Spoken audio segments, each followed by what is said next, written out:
salam selamat dan sejahtera, saling mendoakan di antara kita.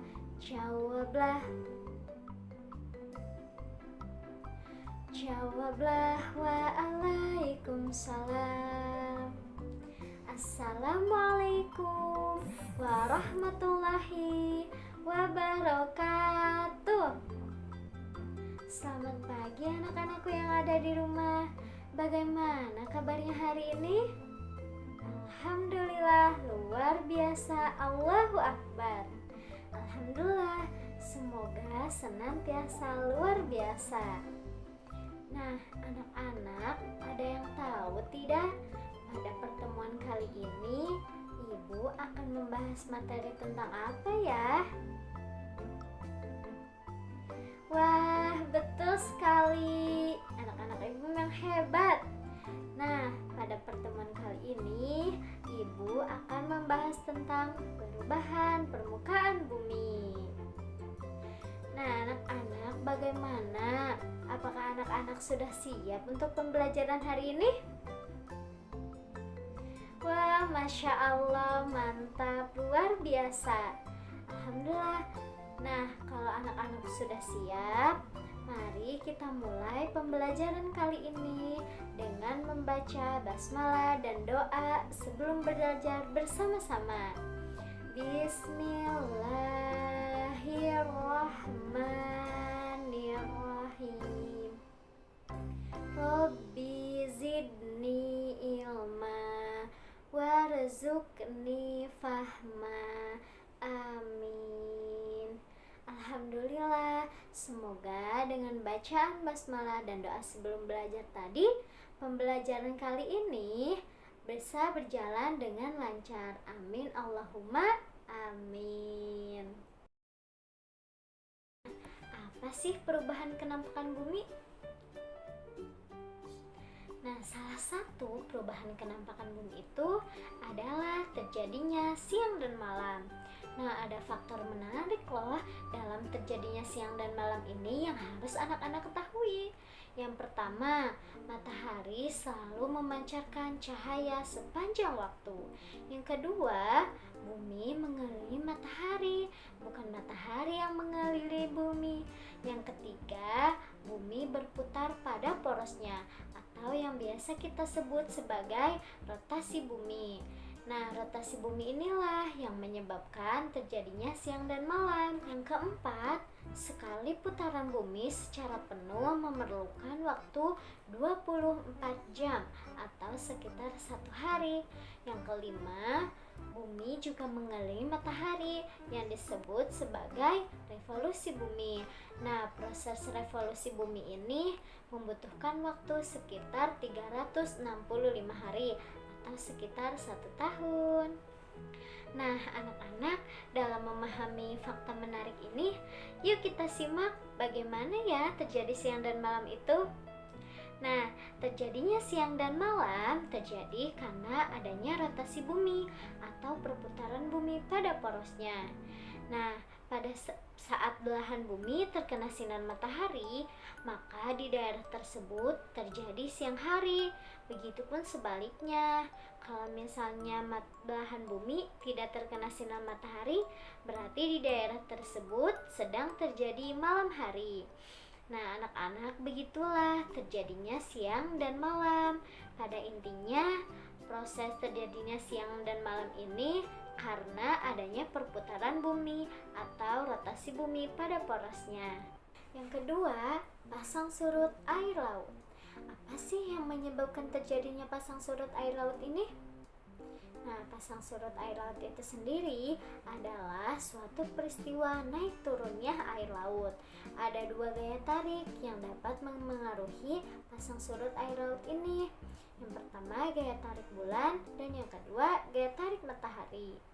Nah, karena jarak bulan ke bumi itu lebih dekat daripada jarak bumi ke matahari, maka sebagian besar air laut mengalami tekanan gravitasi bulan, sehingga dapat dikatakan bahwa penyebab terjadinya peristiwa pasang surut air laut ini karena adanya gaya gravitasi bulan.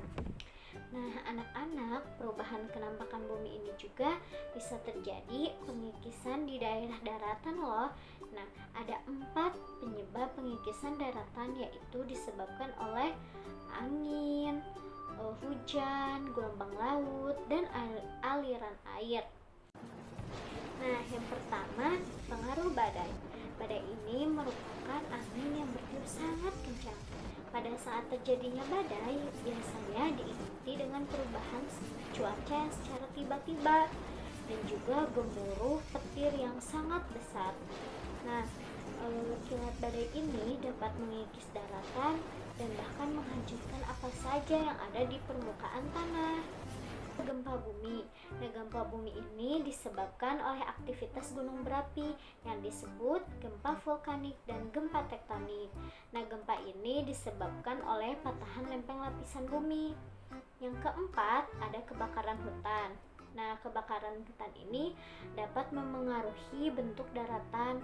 Daratan yang pada mulanya menghijau karena ditumbuhi pepohonan, nah akan terlihat hitam karena bekas-bekas kebakaran. Nah, untuk selanjutnya ada erosi. Apa itu erosi? Erosi ini merupakan suatu pengikisan daratan, sedimen, tanah, batuan, dan partikel lainnya. Nah, akibat transportasi angin, air, atau es karakteristik hujan, erupsi pada tanah, dan material lainnya di bawah pengikisan gravitasi atau oleh makhluk hidup lainnya. Hewan yang membuat lubang, dalam hal ini disebut bioerosi. Nah, adapun dampak negatif dari erosi. Nah, jika erosi terjadi di daerah pertanian, maka berangsur-angsur tanah akan menjadi tidak subur lagi karena lapisan-lapisan tanah ini akan terkikis. Anak-anak, selain ada dampak negatif dari erosi juga terdapat pula loh dampak positifnya, yaitu dapat menambah kesuburan tanah. Daerah tempat hasil erosi yang terhenti, tanah akan terkikis. Nah, biasanya itu merupakan tanah yang subur. Jadi, apabila partikel hasil erosi jatuh di tempat tanah yang kurang subur, maka proses pengendapan tersebut dapat membantu kesuburan tanah karena dari partikel hasil erosi ini mengandung unsur hara yang dapat bermanfaat dan penting bagi tanah. Untuk selanjutnya ada jenis-jenis erosi. Yang pertama itu ada ablasi.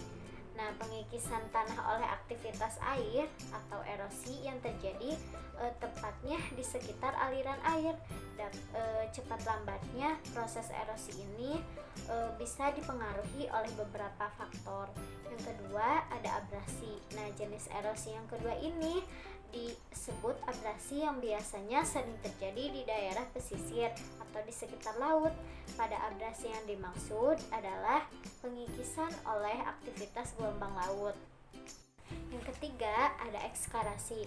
Ekskarasi ini merupakan pengikisan yang disebabkan oleh gerakan dari lapisan es ataupun yang disebabkan karena esnya itu mencair. Karena itulah erosi ini juga disebut sebagai glacier atau erosi es. Yang terakhir, korosi atau deflasi. Nah, jenis erosi yang terakhir ini adalah korosi. Pada proses ini, erosi yang terjadi berupa pengikisan yang disebabkan terutama oleh angin. Erosi atau pengikisan jenis ini lebih banyak terjadi di wilayah gurun. Nah, aktivitas yang menjadi penyebab terjadinya korosi ini mengakibatkan pasir mengendap hingga kemudian membentuk bukit pasir. Nah, anak-anak, itulah materi tentang perubahan kenampakan bumi. Bagaimana anak-anak? Apakah sudah mengerti tentang materi yang kita pelajari hari ini? Wah, Masya Allah, mantap, luar biasa. Tidak terasa ya anak-anak, kita sudah selesai untuk pelajaran hari ini. Atas perhatian anak-anak ibu yang cantik-cantik dan ganteng-ganteng, ibu akan mengucapkan terima kasih dan jawab salam ibu yang paling semangat, oke? Wassalamualaikum warahmatullahi wabarakatuh. Dadah. next time.